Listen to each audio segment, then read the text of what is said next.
বাংলাদেশ জামায়াতে ইসলামী সিরাজগঞ্জের শাহজাদপুর পৌর শাখার উদ্যোগে জাকাতের গুরুত্ব ও রমজানের তাৎপর্য শীর্ষক আলোচনা সভা ও ইফতার মাহফিল অনুষ্ঠিত হয়েছে। ২৭ ফেব্রুয়ারি শুক্রবার দারিয়াপুর সমাজ কল্যাণ মসজিদে আয়োজিত ইফতার মাহফিলে সভাপতিত্ব করেন শাহজাদপুর পৌর জামায়াতের আমির মাওলানা আমিনুল ইসলাম। পৌর জামাতের সেক্রেটারি খালিদ সাইফুল্লাহর সঞ্চালনায় প্রধান অতিথির বক্তব্য রাখেন শাহজাদপুর উপজেলা জামাতের আমির সহকারী অধ্যাপক মিজানুর রহমান। বক্তব্য রাখেন শাহজাদপুর উপজেলা জামাতের সেক্রেটারি মাস্টার আব্দুল মালেক, উপজেলা জামাতের কর্মপরিষদ সদস্য মাওলানা রফিকুল ইসলাম, ইসলামী চিন্তাবিদ মাওলানা আবুল বাশার হেলালি, পৌর জামাতের কর্মপরিষদ সদস্য মাওলানা আব্দুল কুদ্দুস প্রমুখ। এ সময় বক্তাগণ বলেন, নিজের ভাই বোনের মধ্যে আমাদের দেশের কমসে কম ৯০% মানুষ দেখবেন ভুলের যে অধিকার, ভুলের যে সম্পদ আমার মধ্যে আছে, এই চেতনা ঢুকে যান নাই। সেই দেশে আমি কি করে বলি আপনার পকেটের টাকা জাকাত দিতে হবে যতদিন পর্যন্ত রাষ্ট্রীয়ভাবে না হয়, আমার মুখের কথায় কি হবে সেটা? তবে আমরা যারা ইসলামী আন্দোলন করি, নিজেকে পূর্ণ মুসলিম হিসাবে দাবি করতে চাই, নিজেকে নিজের জীবনের সার্বদিক দিয়ে যারা ইসলাম পালন করতে চাই, তাদেরকে আল্লাহর এই বিধান জাকাত আদায়ের আহ্বান জানাচ্ছি। কিন্তু এই কর্মকাণ্ডের বিরুদ্ধে যাওয়ার পরেও মেনে নিয়ে যখন আল্লাহ সিদ্ধান্ত নবী এবং সাহাবায়ে কেরাম মেনে নিলেন, তখন ফতেহ মক্কার দ্বার উন্মোচিত হলো।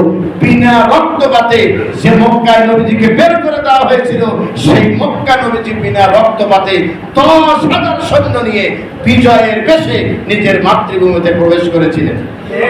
আমরাও দৃঢ়ভাবে বিশ্বাস করি বাংলাদেশ জামাত ইসলামী একদিনে সমাজ এবং রাষ্ট্র শাসন করবে, সেদিন হয়তো আর বিকল্প কোনো মানুষ খুঁজে পাওয়া যাবে না। এই ব্যর্থতার কারণে আজকে আমাদের এই অবস্থা তৈরি হচ্ছে। আমি আপনাদেরকে অনুরোধ করতে চাই, আমরা ৩ নম্বর স্তরটাকে আমাদের গুরুত্ব দিতে হবে। ১ নম্বর স্তরে আমরা অনেকেই আছি, সেটার সংখ্যা অনেক আরো বেশি হবে। ২ নম্বর স্তরটা কিন্তু কিছুটা হলে কমে যাবে। ৩ নম্বর স্তরে যায় আমরা অনেকেই ফেল মারি যাচ্ছি। এই ৩ নম্বর স্তর আমাদের বাস্তব জীবনে প্রতিষ্ঠিত না হওয়া পর্যন্ত ইসলাম ক্ষমতা হতে পারবে না, ইসলাম ক্ষমতায় যেতে পারবে না। আমরা যারা এই ইসলামকে ক্ষমতায় নিতে চাই, যারা আমরা ইসলামের অনুশাসন মানতে চাই, তাদেরকে ৩ নম্বর স্তর উত্তীর্ণ হতে হবে। ফরজ আদায় করা যায়, কতগুলো পাওয়া যায়, অনেক গুণ বেশি পাওয়া যায়, বলে না অনেক গুণ বেশি পাওয়া যায়। এই রমজান মাসে ভালো কাজ করলে সব পাওয়া যাবে। আর এই রমজান মাসে বলা হচ্ছে হাদিসের ভাষায় যে এই রমজান মাসে আল্লাহ তাআলা করেছে জান্নাতের দরজা কি করেছেন, বন্ধ করে দিয়েছেন। জান্নাতের দরজা কি করেছেন, খুলেছে। আবার এই যে সমস্ত অসাধু শয়তানরা যারা, তাদের কি করা হয়েছে, শৃঙ্খলাবদ্ধ করা হয়েছে, তাই করা হয়েছে না, শৃঙ্খলাবদ্ধ করা হয়েছে। এই পাশে এত সম্মান আল্লাহ দিলেন কেন? শুধু রোজার কারণে সম্মান দিয়েছে, তাই নাই? রোজার মাসে রোজার কারণে সম্মান দিয়েছে।